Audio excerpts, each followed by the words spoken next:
네, 이렇게 직장 내 괴롭힘이 사라지지 않는 데는 이유가 있습니다.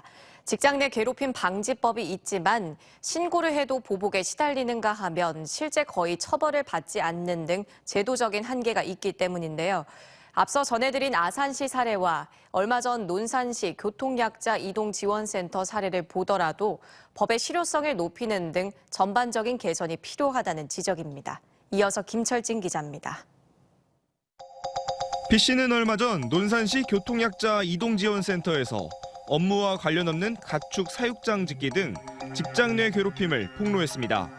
하지만 보도 이후 돌아온 건 직장 상사의 폭언 등 보복 괴롭힘이었습니다. 저 때문에 피해를 봤다면서 욕설하고 소리를 지르면서 사무실 내에서 그렇게 저를 면박을 줬거든요.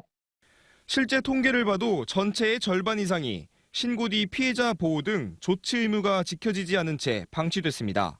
가해자나 사업주의 처벌로 이어지는 경우도 거의 없습니다. 직장 내 괴롭힘 금지법 시행 뒤 접수된 1만 4천여 건 중 검찰로 송치된 사건은 단 1.25%, 기소 의견만 추리면 0.46%로 극히 적습니다. 이 때문에 법의 실효성 논란이 꾸준히 불거지는 상황에서 노동청이 검찰 기소가 필요치 않은 과태료 부과를 더 적극적으로 펼쳐야 한다는 목소리가 높아지고 있습니다.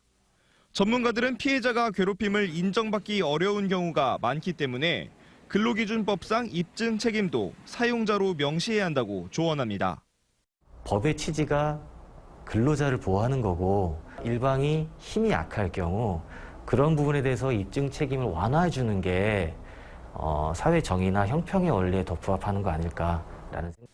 5인 미만 사업장이나 프리랜서 등 간접 고용 근로자는 법 적용 대상에 포함해야 한다는 지적도 있습니다.